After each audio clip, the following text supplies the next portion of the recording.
नवी मुंबईतही जोरदार वारा आणि मुसळधार पाऊस पडतोय। ऐन दुपारच्या सुमाराला वाऱ्यासह पाऊस पडतोय। अचानकच्या पावसामुळे नागरिकांची मात्र तारांबळ उडालेली आहे। नवी मुंबईला अवकाळी पावसानं झोडपून काढलेला आहे। ऐन दुपारच्या सुमाराला वाऱ्यासह पाऊस पडतोय। मोठी बातमी आपण पाहतोय। अवकाळी पावसाला सुरुवात झालेली नवी मुंबईला देखील अवकाळी पावसानं झोडपलेला आहे। ठाण्यातही वादळी वाऱ्यासह पाऊस पडतोय। मुसळधार पाऊस काही भागांमध्ये पडायला सुरुवात झालेली आहे। विक्रोळी, भांडूप, मुलुंड परिसरात देखील पाऊस पडतो आहे।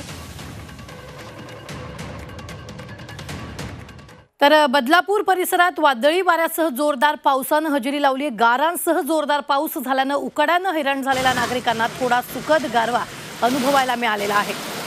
बदलापूरमध्ये देखील मुसळधार पावसाला सुरुवात झालेली आहे। वांगणी बदलापूरमध्ये देखील मुसळधार पाऊस पडतो आहे। वादळी वाऱ्यासह हा पाऊस पडतोय। त्याची ही दृश्य आपण पाहतोय। अनेक भागात वाऱ्यांसह पावसाला सुरुवात झालेली आहे। कल्याण डोंबिवलीत देखील वादळी वाऱ्यासह पाऊस होतोय। वांगणी बदलापूरमध्ये देखील पाऊस पडायला सुरुवात झालेली आहे।